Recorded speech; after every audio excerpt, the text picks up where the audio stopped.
ఒక్కసారి కొమ్మూరి గోల్డ్ కి కాల్ చేయండి. తాకట్లో ఉన్న మీ బంగారాన్ని విడిపించి మార్కెట్ ప్రైస్ కి వాళ్ళు కొనుక్కుని మిగతా డబ్బులు మీకు ఇచ్చేస్తారు. రైట్, బ్రేకింగ్ న్యూస్ చూస్తున్నాం. రాజమండ్రిలో చోటు తీసుకున్న కల్తీ పాలు విషాదానికి సంబంధించి సంచలన విషయాలు వెలుగులోకి వస్తున్నాయి.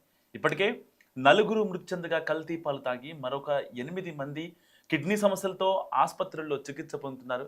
సో ఘటనకు కారణమైన పాలల్లో ఇథిలీన్ గ్లైకాల్ కలిసిందని అధికారులు నిర్ధారణకు వచ్చారు. ఈరోజు ఫోరెన్సిక్ నివేదికలు వస్తే అధికారికంగా నిర్ధారణ అయ్యే ఛాన్స్ ఉంది. అండ్ తూర్పుగోదావరి జిల్లా కోరుకొండ మండలం నరసాపురంకి చెందిన గణేష్ అనధికారికంగా నిర్వహిస్తున్న వరలక్ష్మి డైరీలో పాలు కల్తీ జరిగినట్లు కూడా అధికారులు గుర్తించారు. డైరీలోని రెఫ్రిజిరేటర్లో కూలెంట్గా వినియోగించాయి, ఏదైతే ఆ రెఫ్రిజిరేటర్ సంబంధించి కూలెంట్ ఆయిల్గా వినియోగించే ఇథిలీన్ గ్లైకాల్ ఈ నెల 15వ తేదీన లీక్ అయి ఒక పాల క్యాన్లో కలిసినట్లు కూడా ప్రాథమిక విచారణలో తేలింది. అదే రోజు సరఫరా చేసిన పాలు వినియోగించిన కుటుంబాల్లో తీవ్ర అనారోగ్య సమస్యలు తలెత్తాయి. దీంతో రాజమండ్రిలోని చౌడేశ్వరి నగర్, స్వరూప్ నగర్ ప్రాంతాలకు చెందిన 4 కుటుంబాల్లో 12 మంది అనూరియా సమస్యతో హాస్పిటల్లో చేరారు. సో దీనికి సంబంధించి ఇప్పటికే అధికారులు అలర్ట్ అయ్యారు. సో ఎట్టి పరిస్థితుల్లో కల్తీ జరిగితే కుదరదంటూ కూడా కొరడా చూపిస్తున్నారు. సో ఈ ఘటనలో ఇప్పటికే 4 మృతి చెందగా 8 మందికి చికిత్స అందిస్తున్నారు, మెరుగైన చికిత్స. సో వీరిలో 3 చిన్నారులు ఉండగా ఒక చిన్నారి, మరో ఇద్దరు వృద్ధుల పరిస్థితి చాలా సీరియస్గా ఉంది. సో పాలల్లో కలిసిన ఇథిలీన్ గ్లైకాల్ సాధారణంగా రెఫ్రిజిరేటర్లు, మన ఇళ్లలో ఉండే రెఫ్రిజిరేటర్లలో కూలెంట్గా ఉపయోగిస్తారు. సో ఇది శరీరంలోకి వెళ్ళినప్పుడు తీవ్రమైన విష ప్రభావం చూపి కిడ్నీలను దెబ్బతీస్తుంది. సో ఎక్కువ క్వాంటిటీ కనుక మనం కన్జ్యూమ్ చేస్తే, అంటే ఆ కలిసిన పాలల్లో కనుక ఎక్కువ మోతాదులో మనం తీసుకుంటే మూత్రపిండాలు మొత్తం ఖరాబ్ అయిపోయి మెదడు దెబ్బతినడం, ఆకస్మికంగా చనిపోయే ప్రమాదం కూడా ఉంటుంది. సో బాధితుల్లో కనిపించిన లక్షణాలు ఈ కెమికల్ ఎఫెక్ట్తో సరిపోయినట్లు కూడా వైద్యులు చెప్తున్నారు. ఇక పాలు, పెరుగు నమూనాలను సేకరించి సెంట్రల్ ఫోరెన్సిక్ సైన్స్ ల్యాబ్ కూడా, స్టేట్ ఫోరెన్సిక్ సైన్స్ ల్యాబ్ కూడా ఇప్పటికే అధికారులు శాంపుల్స్ని పంపించారు. సో కాగా వందలాది మంది రక్త నమూనాలు ఆ ఏరియాలో ఎక్కడైతే కలిసాయో, ఈ అడల్టరేషన్ జరిగిందో, సో దాటి రక్త నమూనాలు కూడా సేకరించగా ఫోరెన్సిక్ రిపోర్ట్స్ మరి కాసేపట్లో రానున్నాయి. అధికారిక నివేదికలతో కల్తీ పాల వ్యవహారంపై పూర్తి స్థాయిలో నిర్ధారణ కానుంది. ఇటు రాష్ట్ర వ్యాప్తంగా ఫుడ్ సేఫ్టీ అధికారులు అలర్ట్ అయ్యారు. విజయవాడలోని పాల బూత్లో ఫుడ్ సేఫ్టీ, పశు సంవర్ధక అధికారులు తనిఖీలు చేపట్టారు. శాంపిల్స్ కూడా సేకరిస్తున్నారు. ఈ సందర్భంగా ఫుడ్ సేఫ్టీ అండ్ పశు సంవర్ధక శాఖ అధికారులు మాట్లాడుతూ విజయవాడలోని 6 పాల బూత్లపై తనిఖీలు చేశామన్నారు. సో 6 పాల బూత్ల నుంచి ఆ శాంపిల్స్ని కూడా సేకరించారు. అండ్ ల్యాబొరేటరీ నుంచి 3 రోజుల్లో రిజల్ట్స్ రానున్నాయి. పాలు కల్తీ చేసినట్లు తేలితే కఠిన చర్యలు తీసుకుంటామని కూడా హెచ్చరిస్తున్నారు. సో ప్లాస్టిక్ కానీ అల్యూమినియం డబ్బాలలో కానీ పాలను నిల్వ చేయవద్దంటూ కూడా వాళ్ళు హెచ్చరించారు. కేవలం స్టెయిన్లెస్ స్టీల్ క్యాన్లలో మాత్రమే పాలను నిల్వ చేయాలని కూడా అధికారులు ఆదేశించడం జరిగింది. అయితే ఫుడ్ సేఫ్టీ కమిషనర్, కలెక్టర్ ఆదేశాలతో దాడులు నిర్వహిస్తున్నామని కూడా అధికారులు వెల్లడించారు. సో ఏదేమైనప్పటికీ ఇటు కల్తీ పాల వ్యవహారం రాష్ట్ర వ్యాప్తంగా సంచలనం క్రియేట్ చేసింది. 4 స్పాట్లో చనిపోగా మరొక 8 మంది ఇప్పటికీ స్టిల్ చావు బతుకుల మధ్య కొట్టుమిట్టాడుతున్న పరిస్థితి. దురదృష్టకరమైన అంశం ఏంటంటే ఒక 4 నెలల పాప కూడా చావు బతుకుల మధ్య కొట్టుమిట్టాడుతోంది. నిజంగా ఆ రోజున పాలు పట్టించకుండా ఉంటే బాగుండేదేమో అని చెప్పి వాళ్ళ తల్లిదండ్రులు కూడా ఆవేదన వ్యక్తం చేస్తున్న పరిస్థితి. సో కృష్ణలంక సెంటర్ కావచ్చు, 1 times పంటకాలువ road, currency Nagar, Prasadampadu ప్రాంతాల్లో లూజ్ మిల్క్ అమ్మే వారిపై కూడా దాడులు నిర్వహిస్తున్నారు. ఇటు రాజమండ్రి చుట్టుపక్కల కూడా ఎవరైతే ఊళ్ళ నుంచి వస్తుంటారో ఆ అధికారులను కూడా, వాళ్ళని కూడా ఆ పాల యొక్క క్వాలిటీ చెక్ చేస్తున్న పరిస్థితి. సో అనుమానం వస్తే పాలల్లో అయోడిన్ వేస్తే పాలు మొత్తం కూడా నీలి రంగులోకి మారుతాయి. సో దీన్ని పట్టుకొని అధికారులు ఎవరైతే ఇలాంటి వాళ్ళు ఉంటారో వాళ్ళ పని పడుతున్నారు. ఒకవేళ పిండి పదార్థాలు కలిపారని అనుమానం వస్తే పాలలో అయోడిన్ వేస్తే కనుక ఆ పాలు మొత్తం కూడా కలర్ చేంజ్ అయిపోతాయి. సో దానికి సంబంధించి అధికారులు కూడా ఎవరైతే గల్లీల్లో పాలు అమ్మడానికి వస్తారో వాళ్ళని ట్రేస్ చేసి పట్టుకుంటున్న పరిస్థితి. అండ్ పాలు చేతుల మధ్య నలిపితే ఉండే ఆ పిండి, అంటే నార్మల్ గేదె పాలు అయితే పిండి ఏం రాదు, మనకి కొంచెం బంకలాగా అంటుకుంటుంది. అదే ఒకవేళ దాంట్లో కనుక ఏదైనా కెమికల్ కావచ్చు, పౌడర్ కావచ్చు కలిపితే మన చేతికి మట్టిలాగా వచ్చే అవకాశం ఉంటుంది. సో ఆ పాల చిక్కదనం అండ్ వెన్న శాతం అధికంగా చూపించడం కోసం వెజిటబుల్స్ ఆయిల్స్ కూడా కలుపుతున్నారు ఈ రీసెంట్ డేస్లో. అండ్ వెజిటబుల్స్ ఆయిల్ కలిపితే పాలు చాలా జిడ్డుగా ఉండే అవకాశం ఉంది. బేసిక్గా మనం ఇంటి దగ్గర ఒక గేదెకి పాలు తీస్తే అవి జిడ్డుగా ఉంటాయి, ఎందుకంటే అవి చాలా హైజిన్ పాలు అండ్ దాంట్లో ఎలాంటి కెమికల్స్ కూడా కలవు.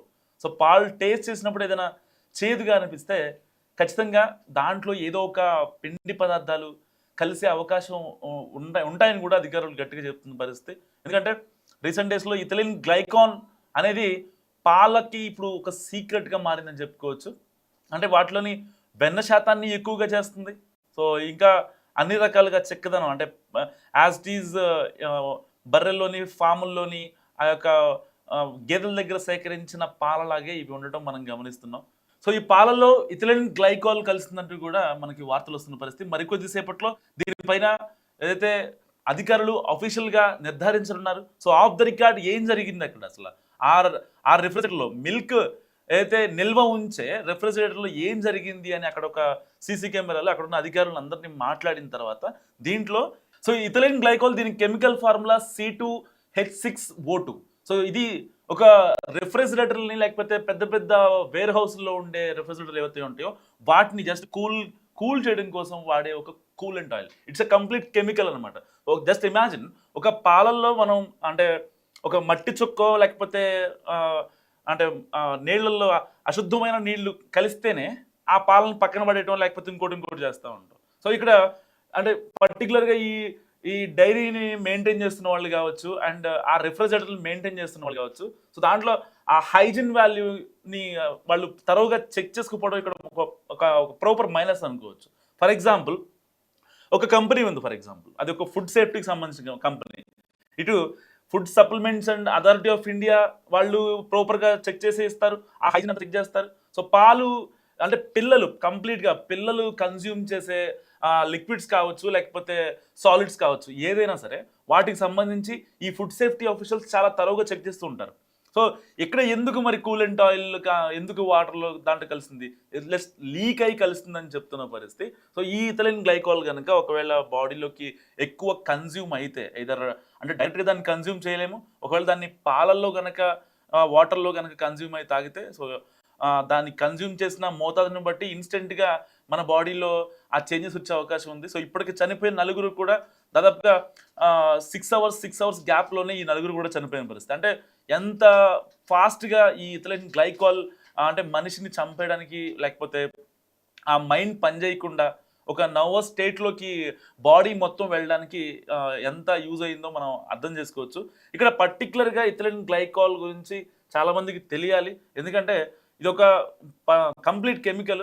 సో దీని గురించి ఇప్పుడు ఇంతమంది మాట్లాడుకుంటున్నారు చాలామంది. అంటే ఇంటర్లో 10th ఈ ఇథిలిన్ గ్లైకాల్ గురించి మనం వింటూ ఉంటాం. సో దాన్ని ఒక చిన్న కాంపోనెంట్గా మనం కొన్ని చేసే ఎక్స్పెరిమెంట్లో మాత్రమే తీసుకుంటాం. కానీ ఈ ఇథిలిన్ గ్లైకాల్ ఇప్పుడు నలుగురు ప్రాణాలు తీసింది, మరొక 8 మందిని హాస్పిటల్లో చావు బతుకుల మధ్య కొట్టుమిట్టాడే పరిస్థితికి తీసుకొచ్చింది ఇథిలిన్ గ్లైకాల్. సో ఏదైనప్పటికీ ఇప్పటిదాకా మనం యూరియా కలిసిందనో లేకపోతే ఇంకోటి చాలా వార్తలు వింటూ వచ్చాం.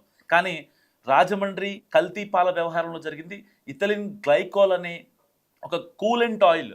ఆ కూలెంట్ ఆయిల్ ఆ పాలల్లో కలవడం వల్ల అయితే కంటైనర్లు ఉంటాయి కదా, పెద్ద పెద్ద కంటైనర్స్ ఉంటాయి. సో ఒక పాలు ఫస్ట్ స్టార్టింగ్ ప్రైమరీగా ఒక కంటైనర్లో తీసుకుంటారు, అక్కడ కొంచెం వామ్ అవుతాయి. సో సమ్ ఒక రూమ్ టెంపరేచర్ వద్ద అవి మొత్తం హీట్ అయిన తర్వాత దాన్ని చిన్న చిన్న పార్ట్స్గా డివైడ్ చేసి ఏ ప్యాకెట్కా లేకపోతే బయట వాళ్ళకి ఎక్స్పోర్ట్ అవ్వడానికా సో అవి స్ప్లిట్ అయిపోతూ ఉంటాయి. ఇలాంటి నేపథ్యంలో అక్కడ ఉండే కూలెంట్ ఆయిల్ ఏదైతే ఉందో అది ఒక్కసారిగా లీక్ అవ్వడం, పర్టికులర్గా అదే ట్యాంక్లోకి వెళ్ళటం. సో దాదాపుగా కనీసం ఒక 10,000 లీటర్ల పాలలో ఈ ఇథిలిన్ అంటే అంత స్ప్లిట్ అయింది కాబట్టి కనీసం అట్లీస్ట్ దాంట్లో దాదాపుగా ఒక 50,000 లీటర్ల పాలు దాంట్లో స్టోరేజ్ ఉంటుంది. సో అంటే ఒక దాంట్లో వేసుకుంటే దాదాపుగా 5 కూలెంట్లు ఉంటాయి, అక్కడ 5 ట్యాంకర్లు ఉంటాయి. సో ఒక ట్యాంకర్లో కలిసింది అనుకున్నా లాస్ట్ ట్యాంకర్లో. సో ఆన్ అండ్ యావరేజ్గా ఒక 10,000 లీటర్ల పాలు ఇథిలిన్ గ్లైకాల్ కలిసి మొత్తం విషంగా మారిన పరిస్థితి.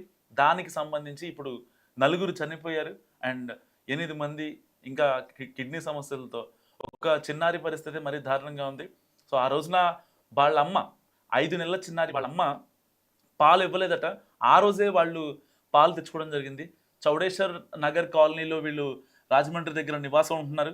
సో సరిగ్గా ఆ రోజున వాళ్ళ అమ్మ పాలు ఇవ్వకపోవడం, వాళ్ళ డాడీ వెళ్ళి ఆ పాలు తీసుకొని రావటం, ఆ పాపకి తాగించడం జరిగింది. సో ఇలాంటి కాన్సిక్వెన్సెస్‌లో అంటే ఏదైనా మనం పాలు తీసుకుంటున్నా గానీ, లేకపోతే ఏదైనా సరే, ఏది కొన్నా సరే అంటే అది ఫ్రెష్ లేకపోతే అది అసలు దానివల్ల మళ్ళా హెల్త్‌కి ఎలాంటి ఇబ్బంది ఉండదు అని అనుకోవడానికి లేదు. సో ప్రమాదం అనేది ఎలా ఎప్పుడు వస్తుందో తెలీదు కాబట్టి ఎట్టి పరిస్థితుల్లో మనం చాలా జాగ్రత్తగా ఉండాలి. పిల్లలకి పెట్టే ఏ పదార్థమైనా సరే, అది సాలిడ్ కావచ్చు, లిక్విడ్ కావచ్చు, ఏదైనా సరే, కేక్ అయినా, బిస్కెట్లైనా, ఏమైనా సరే, ఒకటికి 2 సార్లు ఆలోచించండి. అవి హైజినా కాదా? లేకపోతే వాళ్ళకి పెట్టే చాక్లెట్స్ కావచ్చు, బిస్కెట్స్ కావచ్చు, ఏవైనా సరే ఒకటికి 2 సార్లు ఆలోచించాల్సిన పరిస్థితి. సో మన వాళ్ళే కదా, లేకపోతే తెలిసిన వాళ్ళే కదా, అందరూ తీసుకుంటున్నారు కదా అని నిజంగా ఏది పడితే అది పెట్టడం వల్ల మనం చాలా కేసెస్ వస్తున్నాం. ఎందుకంటే చాక్లెట్స్‌ని ఫారిన్ చాక్లెట్స్ అని, లేకపోతే వాటిలో పురుగులు పట్టినవి తిని పిల్లలు అస్వస్థతకు పాలవడం చూసాం. ఇప్పుడు పాలల్లో ఈ కెమికల్స్ కలిసి వాళ్ళు ఇబ్బంది పడిన సిచ్యువేషన్ చూసాం. ఒక 5 నెలల చిన్నారి హాస్పిటల్‌లో ఆ పాప పడే అరణ్య వేదన నిజంగా ఎవ్వరికీ తెలీదు. కేవలం వాళ్ళ అమ్మకి, వాళ్ళ నాన్నకి మాత్రమే తెలుసు. సో ఇలాంటి మరొక పాప బెడ్ మీదకి వెళ్ళకుండా ఉండాలంటే వాళ్ళకి మనం ఏదైతే కన్జ్యూమ్ చేపిస్తున్నామో అది చాలా క్లియర్‌గా, క్వాలిటీగా, హైజీన్‌గా ఉండేలాగా ఒకటికి 2 సార్లు మనం చెక్ చేసుకోవాల్సిన అవసరం ఎంతైనా ఉంది. సో ఈ వీడియో గురించి మీరేమనుకుంటున్నారో మస్ట్ కామెంట్ చేయండి. చూస్తూనే ఉండండి మన టీవీ.